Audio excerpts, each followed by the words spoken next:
Friday Night Racing on Off the Ball. Brought to you by Horse Racing Ireland. Love every racing moment. Visit hri.ie. Yeah, welcome to Friday Night Racing on Off the Ball, brought to you by Horse Racing Ireland. Love every horse racing moment. Visit hri.ie. Now, if I were to ask you who was the only Irish trainer to record a winner over the 2 days in Longchamp on Prix de l'Arc de Triomphe last weekend, would you know the answer? And if not, listen to this. Next, they've got 2 furlongs to go from here, and Air de Vals and the Winter Power, the two showing in together. Pontos is behind him in 3rd position. Glass Slippers has moved into 3rd now. Most leaders in there as well. Sueza comes next as they head down the closing stages, but Air de Vals is clear with Ronan Thomas. A Case of You has moved into 2nd position to give chase, but it's Air de Vals, A Case of You closing with every stride. Air de Vals all being joined by Case of You. Roughly how many times have you heard that commentary since last week, Ado? Oh, I've heard it a lot of times. I've watched it. When I'm in bad form now, I just turn that on and watch it. Ado McGuinness is our guest on the show this week, which is good timing because you recorded an unbelievable Group 1 victory on Arc Weekend when A Case of You got up on the line. And these are the fine margins, Ado. 5 lengths back to 3rd, and you literally are talking inches, if not millimetres, to get up on the line here under Ronan Whelan. Yeah, look, it was a close call, okay, and even when he crossed the line, I didn't know were we up or not. Eddie Lynham kept telling me I'd run down off the stand, and Eddie kept saying, you're up, you're up, you're up, and I still wasn't believing him until I heard that call, until I heard the photo being called. And look, it was a long, I don't know how long it was, probably a minute or so before it was called, but it was a long time now waiting, but it was just an unreal moment then. Did you look back in your Fitbit to see the old heart rate over that minute or so? I'd say it would have blown up. Yeah, well, it's understandable really when you're talking such fine margins, and even if you watch that race back, it's very, very hard to tell who got up. Yeah, and I suppose in a lot of photo finishes, you always favour the horse that's coming. That not the horse that's fading, it's the horse that's getting there. And the same thing happened to me last year. I've been lucky with photo finishes with Saltonstall last year in the Galway Mile. Like he just got up as well, and it took them a lot longer to call that one. So, but he look at it was a close call, but at the end of the day, we passed the finishing post first, and that's the main thing. Yeah, I suppose if the Breeders' Cup is the World Cup of horse racing, maybe the Arc is something like the European Championships or something like that. Ado, can you sum up what was the weekend like? You're a trainer going to Paris, which I think everyone would like to be doing at any time of year, but you're going to Paris Arc Weekend with a proper chance in a Group 1, and it all comes off. How did your weekend go? When did you go over there? How long did you stay? Where did you stay? Did you enjoy yourself? Did you get to the James Joyce Bar? And did you get home?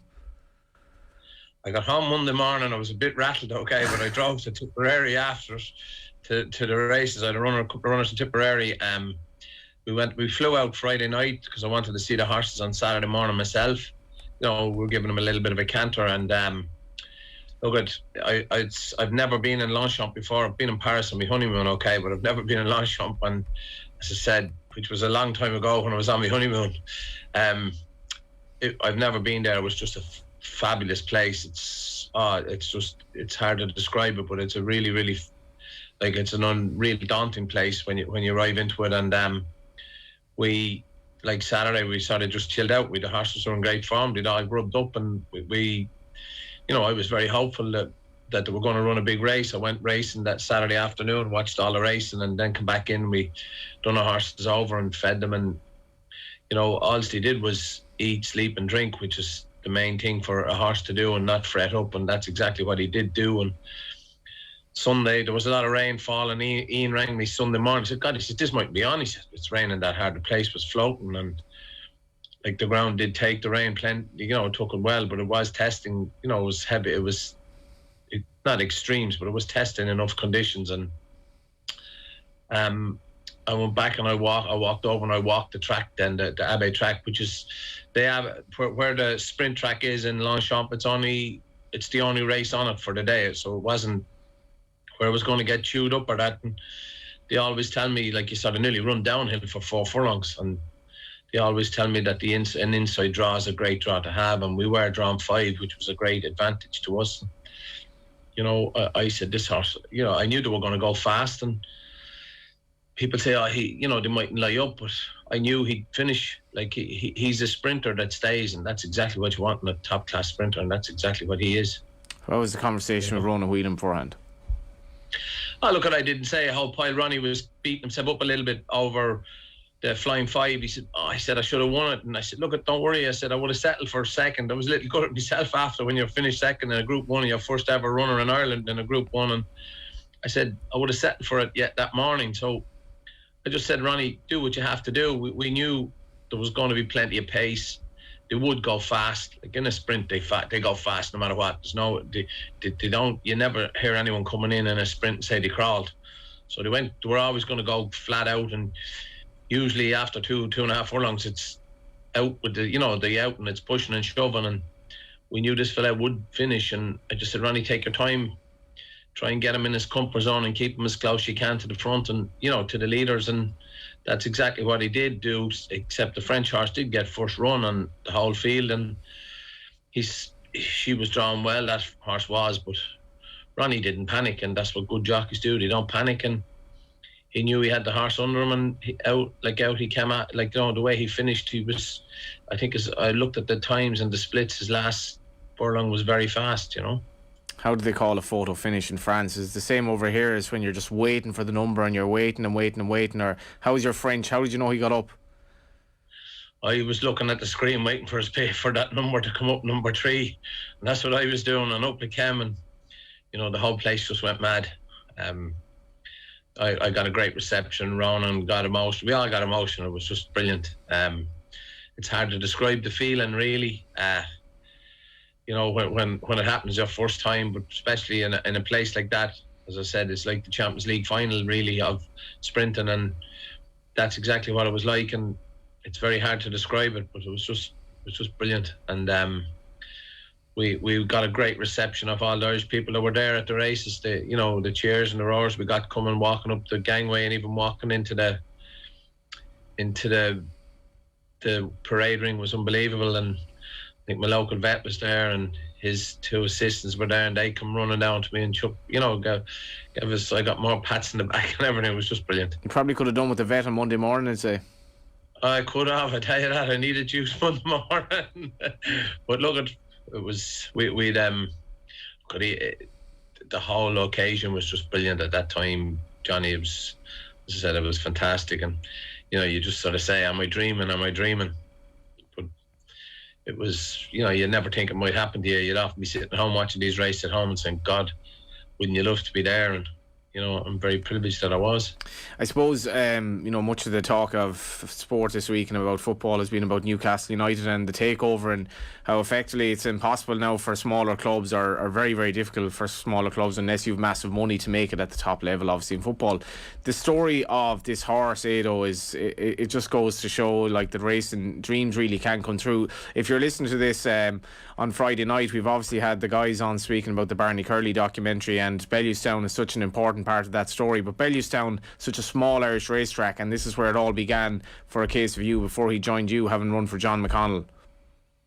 Yeah, that's correct. And in this game, like, it is powered by, like, it's like a lot of sport, it's powered by money. And the good thing about this game, you can buy a horse like this. I'm not saying that you'll go out every day of the week and find them, but you can go out there and to me, you come across them rather than find them, because you could buy 20 of them horses for that price. You could buy 100 at that price and never find one decent one. And he was a $3,000 yearling, and to buy a horse like that and end up where he is today, a Group 1 winner, and he's won group races as well.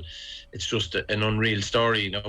We gave a lot more than what the $3,000 was, but he wasn't an expensive horse. He's a very, very cheap horse for us at the moment with his value, because he's still a colt and stud value as well. So it can happen, and you'll always go to the sales all the time.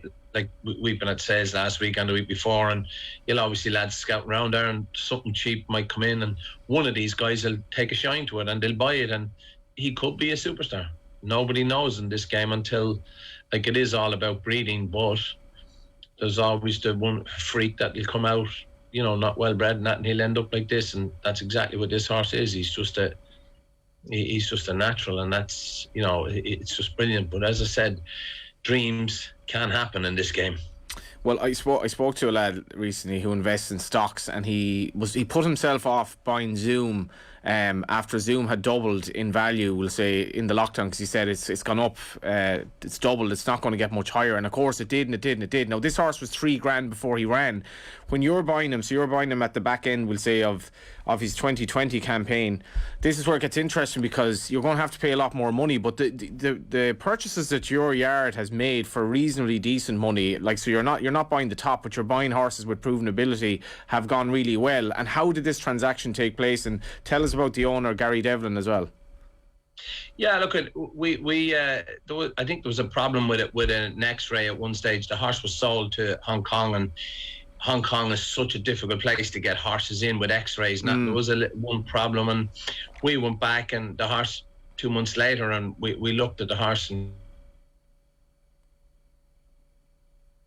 we brokered a deal, and we got him X-rayed, fully X-rayed. And sometimes, especially horses that are immature, especially 2-year-olds, there could be a little nodule on the knee or that, and it'll never affect them. But the likes of Hong Kong don't accept them, and touch wood, this guy, we got him X-rayed again, and the vet passed him, and it was actually the same vet, and he couldn't believe the change, because the horse was after having a rest for 2 or 3 months, and it's basically immaturity at this time. And he passed him, and we bought him, and we brokered a deal to buy him. And as I said, Hong Kong have come back twice looking to buy him. And what does Gary say to that? I won't tell you. It's not going to happen. Like a horse, it's a once in a lifetime horse. He's won more money, prize money, than what we paid for him at the moment, and he's worth a lot of money. And why would you want to sell something like that at this moment in time, that you're going to have, you live for it, for a horse like this that's going to hopefully stay in training and stay sound next year, and like, he could take you all over the world. And in the heartbeat of that victory, like, you now have a Stallion prospect. So Gary is thinking, like, I've a horse here who's obviously won a lot of prize money. He's won a Group 1, and he must be thinking already now, what happens after his career, and where do we go from here with this horse? Because he's only 3, he's a Group 1 winner, he's a very good sprinter. Sprinters are always in demand as stallions, and I suppose you're only into the next chapter of his story. Yeah, like, some people will knock him on pedigree and that, and that's why he was quite cheap, because his pedigree wouldn't be as good as other horses. But his sire, the Hot Streak, stands in France at the moment, which would have been great for him. Excuse me, for him winning last week. But he has to be marketed. The real good thing you'd love to see is when he does retire to stud, that some good mares go to him, and he can breed some quite smart horses in the first 2 or 3 years of his stallion career. And if that happens, they can really take off then after that. And I can see no reason why he can't, because he's such a laid back horse, and he breed, like, he's so laid back at home, and you'd never think he was a colt. And I think that's a key to some horse, like, breeding horses, because you don't want a mad old horse that's going to be hyper, and breeding horses then that are hard and difficult. You need them to be able to reserve as much energy as you can for racing, and I think this horse has it. And he'd probably do, like, when you take the likes of Kodiak, I think he started off at $5,000. Memas is another horse that started off at $5,000. Dark Angel was another, I think, $6,000 or $7,000 horse. And these horses have all gone up, because they produce such very good horses after. They've gone up into 60 and 70 grand covering fees now, and that's when they really start to bring in a lot of money. If if a horse can produce the goods and get his progeny to be very smart horses, then they can become very, very good stallions. But and there's a lot of marketing on studs to try and market a horse and sell a horse when he does go to stud. So don't ask me where he's going to go for that, but I'm sure he'll probably stay in Ireland. If we could just get that photo up that we had there just momentarily. This is the beauty of horse racing and the beauty of these animals, where you're basically beside the horse. He practically has a big smile on his face. They've so much character. I mean, he basically looks like He looks like a fella who's just about to have a night out there and is basically free for the weekend. He couldn't have a care in the world. He's beside you, Ado. What's he like as a character at home? Because I guess just the character of these horses is so compelling as well. Yeah, he's a very intelligent horse, and even when you see him, when he crosses the finisher's line, the two ears come up and he pricks his ears, and that's exactly what he's very intelligent. There's not a bad bone in his body, really. He's a great character. He's great in the stable. You can take him out and bring him for his pick of grass and his roll and that, and he loves it. And he just has that good character. He's not overly hyped up. He doesn't get overly hyped up on that. And he got a little bit to it just before he went out, but it was all very controllable. And to me, it's very important. Every time I have a beer in the Harold house now and Ricky is there, it seems like I'm part of Team Ado McGuinness, and I think this is something that struck me as well.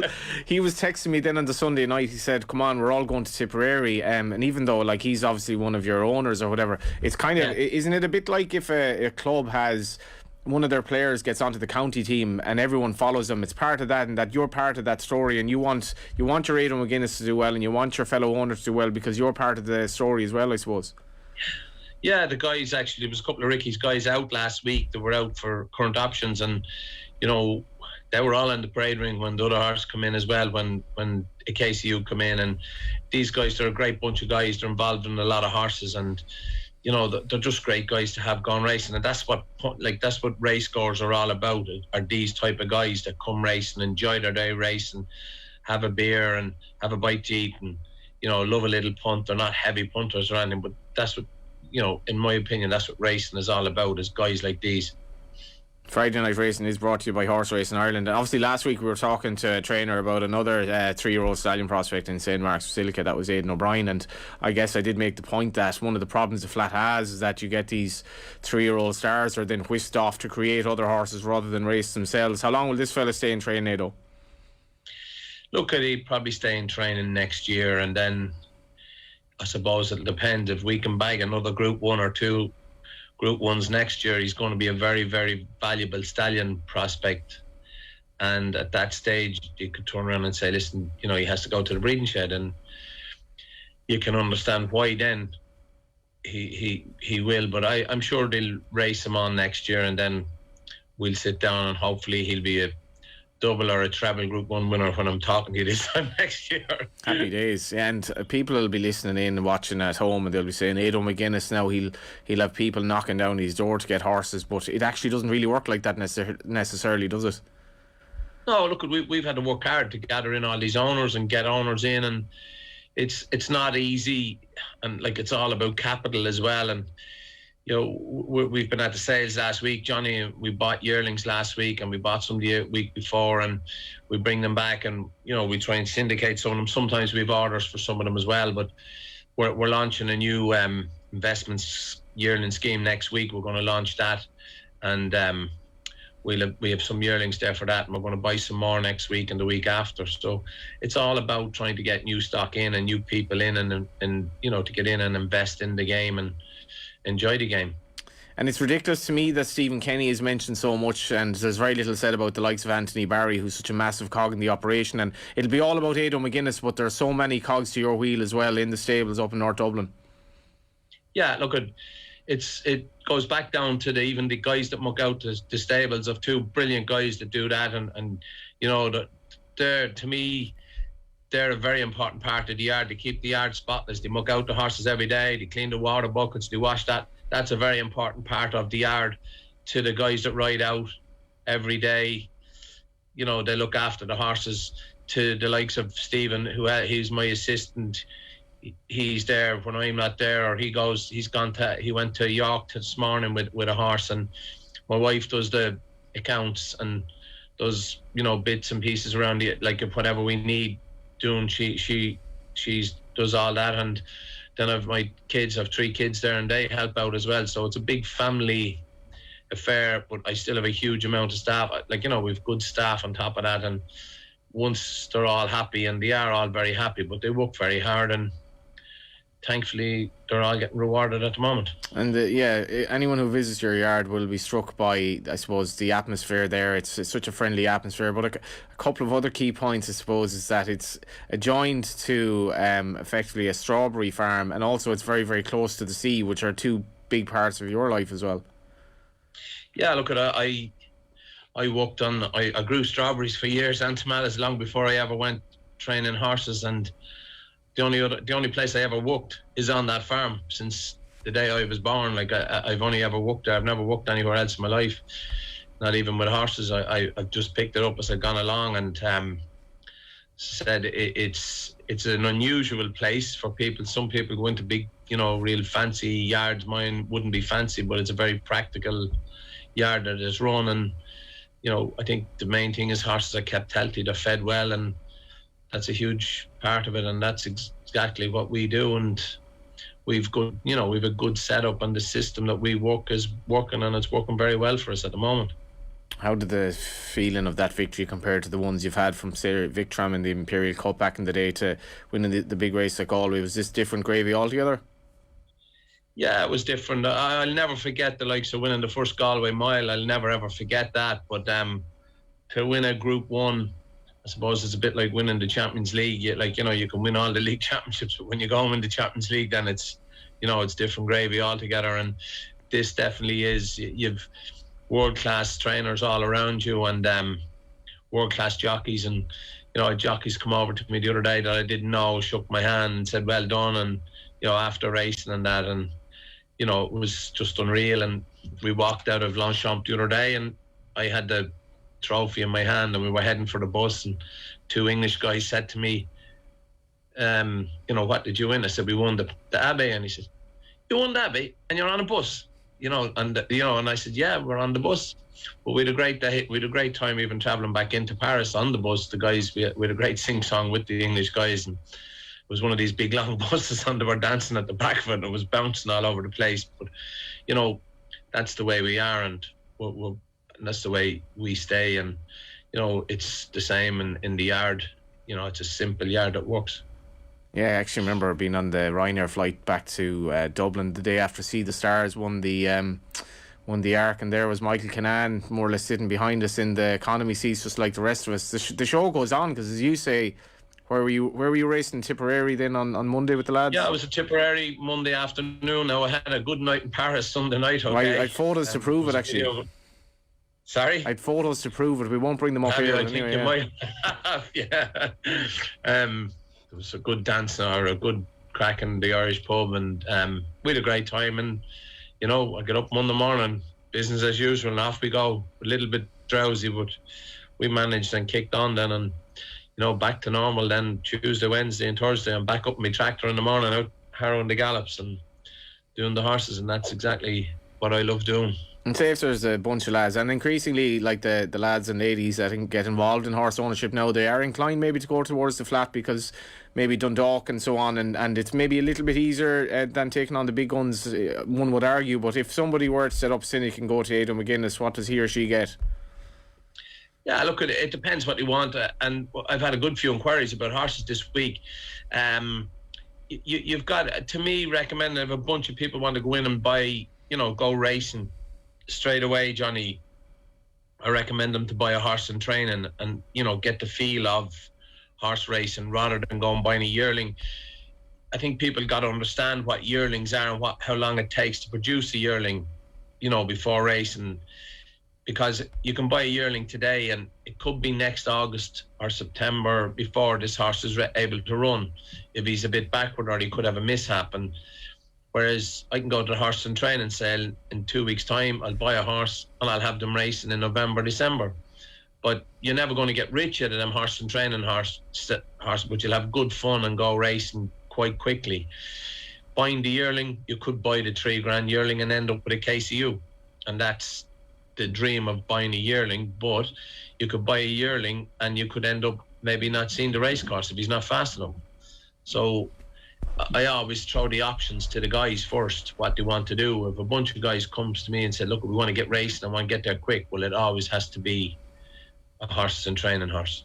And You know, and sometimes what happens is you get the guys like this in and they get going, and then all of a sudden they see the 2-year-olds and that and say, God, maybe we'll buy a yearling next year. And they have a bunch of guys maybe have two. They have one racing and one the young horse coming on, and they can live the dream with the young horse if he ends up progressing. You just don't know what he could end up doing, and that's what I would recommend if a bunch of guys came to me. You know, green. I think if you go and buy a yearling and he's not good enough, and you have a bunch of first-timers into him, and in 10 months' time they've paid training fees, and all of a sudden, this horse not good enough, a lot of them lads will just get turned off straight away. So to me, you have to get them in and get the feel and get the atmosphere going for especially for people that are starting off. So the horses in training is that type of horse for them. How did you ride out the recession, actually? Sorry? How did you ride out the recession? In 2007, I'll tell you, I struggled. I think I was left with 7 or 8 horses down the yard. My wife was working, and only for she was working at that time, I'd say I would have been out. I would have had to go and do something else, because I was lucky probably that I hadn't got a rented barn or anything like that. I was in my own place, and I was very lucky to be able to stay going. I called myself a survival trainer at that time, because that's about all you were trying to do, is just survive. And it was hard. And as I said, only there was another income coming into the house at that time, I'd say I would have been in trouble. And then just gradually we got it built back up again, and started. I remember, I had Bubbly Bellini through that, and I owned a half share with him, and he won 110 grand for us one year, and that was a huge amount of money back to keep me surviving that year. You know, and I built a new gallop out of that. So I always put it all back in to try and keep improving and cost me less. And that was a huge thing. But it was tough starting off, you know, trying to get back up again. And a lot of lads didn't survive. And some guys just sort of survived and just try to keep surviving. As I said, I call myself the survival trainer, and a lot more people like me. But I suppose I've been lucky then that we came across some good horses, and we came across some good owners, and it was a huge factor then to keep going again. I had great supporters in the likes of the Total Recall Racing Club there with me since I started training horses, and they've always been very lucky that they've always come across a good horse or two, and they keep you going. And we always done well in the likes of Galway with their horses and that, and the likes of a winner at the Galway Festival during the summer always gave you a great kick, and you know, gave you that put more bite into you to stay going and trying to do, you know, better again. Yeah, no doubt you look back on, in your time to come, you look back on Bubbly Bellini almost with similar fondness to a case of you, because, you know, a horse like that keeps the show on the road in difficult times. Yeah, the likes of him, Bo Satchel, them horses, yeah, they were always, you know, they'd always get you that good winner somewhere where you needed it. And, you know, they were very important types of horses to have, and I'm privileged now to have maybe 9 or 10 of them horses in the yard all the time, which is a great, you know, that's the difference between now and then. And you could never afford these type of horses at that time. Like, I remember going to Tattersall's in Newmarket with 10-15 grand to buy a horse. Like, and that's hard to do, and try and pick out a horse to buy, you know, to buy. And we were lucky with 1 or 2 yearlings as well that we bought and we sold, and, you know, they just kept you afloat, and that was important at that time. And we'll get a line off you just on your 3 runners over Saturday and Sunday as well, but it would be remiss of me not to mention the year you've had on a personal level. When I was in the yard the last time, I think you got a bit emotional, because firstly you were talking about your dad who'd passed away obviously a few years ago, and his kind of love for the game that maybe he inculcated in you to an extent, but also your brother was quite sick at the time, and I guess you knew what was going to come down the tracks, but it was a very difficult year for you on other levels. Yeah, look, at last Christmas, before Christmas, my brother was very ill, and it was a horrible time. And, you know, I'd seen it all before, and it was happening again in front of my eyes, and it was my youngest baby brother, which was very, very hard to do. And I remember the week after Christmas, he passed away the 12th of January. I stayed in the house with him there for 10 days, and I remember watching racing with him there a couple of nights, and I watched him be the winner in the dock that night. And, you know, he'd always say, here, put a few quid in this for me. And he was always a guy that would want you to stay going and keep going. And, you know, if I had a good winner during the day, he'd often ring me. And it was very, very hard. And it was through COVID as well. So he was quite a popular guy all around the area. And it was just, you know, he couldn't see his friends that many friends at that time. And it was just a very, very hard time. And he had a great phrase that he used to say, keep her lit. And that's exactly what he'd say to you when you'd be going out the door. And we've always, that's exactly what we've done. And he's actually a year dead now next January. And we're running a big tractor rally and truck rally with lights after Christmas. And we hope to raise maybe 50 or 60,000 with it. But I know, I'd say, it's taken a lot of organisation. His wife is there, and the whole family is involved in it. And with Country Crest Potatoes over in Lusk, and we're going to raise a lot of money for charity for this. So we've always, and he'll always say, keep her lit, and that's exactly what I'm doing for him as well. What's the charity you'll be raising for? I think there's some cancer charities, and there's a couple of, I think there's a youth programme in Fingal that they're going to donate money as well. So they're going to split 3 different charities. We haven't exactly named the charities yet, but they're talking about splitting 3 different charities for it. And it'll be, I think all the tractors are dressed up in lights and that, and I think it's probably the procession. I think it's going to take about 2.5 hours of a drive between Lusk, Rush, Skerries, Balbriggan and back to Balruddery. And it happened a few years ago for another kid over in Lusk there, for a kid who was quite ill at the time, and they raised a lot of money for him. So it was just through somebody had said to do it. So I think it'll be a great occasion. I think it's the Sunday after Christmas, or the Sunday after New Year it is. And I suppose like grief can be complex and maybe prolonged, and it can hit you in a strange way, maybe an unexpected way, but racing must have been so beneficial for you to just keep her lit and to keep going when you've something to do to, I suppose, take your mind off the tragedy of losing your youngest brother. Yeah, it was. And this guy now, he loved going to Listowel. He had his stag party in Listowel a few years ago, and we had a great time in it. And he never missed Galway Festival. He always went to Galway for the weekend. And, you know, he loved racing. And you know, when you go racing and this happens, and 2 or 3 people texted me the other day, said, you know, Casey, you got a huge push from the sky the other day. And it was great. And I know he was there with us the other day, you know. And if he were still around and he asked you to back one of these 3 horses you have over the weekend, Laugh a Minute for the lads, Spanish Tenor, or Rosie Rock, what would his tenor be going on? I think Laugh a Minute will run a big race. He was very unlucky last week, the week before last, up the Curragh. As long as the ground doesn't get heavy, I think he'll run a big race in York tomorrow. Spanish Tenor will run well. Rosie Rock, she's solid, but if I had my money, I'd put it on Laugh a Minute on tomorrow in York, and maybe Spanish Tenor each way. And we've dreamed tonight in Dundalk. I think he'll run solid. Ado, it's been brilliant having you on. I think everyone in Irish racing gets a great kick out of one of the so-called smaller yards having a winner a weekend like that, and lovely to hear you talk about your brother in such a way, and we'll have you on again soon, please God. Cheers, Johnny, and thank you very much. Yeah, that was Ado McGuinness. Only 7 Toad 10 to Follow stables out of over 12,000 featured in Sunday's Prix de l'Arc Triumph winner Tucker Tasso. And needless to say, we were not among them. Tornawa did finish second, give me a few extra points, with some Group 1 races still to come at Ascot next weekend. There I am in an increasingly comfortable second, but a somewhat remote. Actually, in fairness, I've closed the gap to Tom Malone to a very healthy figure. Tom Malone 414.16, Johnny Ward 354.15, Ger Gilroy 309.28, languishing in last place. Anyway, with some Group 1 races still to come at Ascot next weekend, including 2 bonus point races, the QE2 and Champion Stakes, it is still possible for me, inverted commas, Ger, to overhaul Johnny. This script isn't even meant for me, so this is meant for Ger. Well, it's still possible for Ger to overcome me, but it's obviously very unlikely. It's also time to start thinking about the upcoming National Hunt season, with the jumps 10 to Follow due to open for entries at the end of this month. Keep an eye on tote.ie, and if you have followed the 10 to Follow with us in the flat, I guess it'll show the ups and downs of it, because I was completely tailed off with Ger, but we have somewhat narrowed the gap to the likely winner Tom towards the end, and the jump season coming upon us.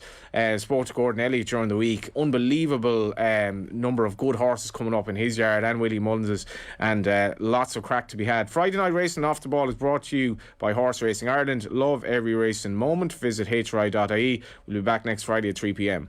Friday Night Racing. On Off the Ball. Brought to you by Horse Racing Ireland. Love every racing moment. Visit hri.ie.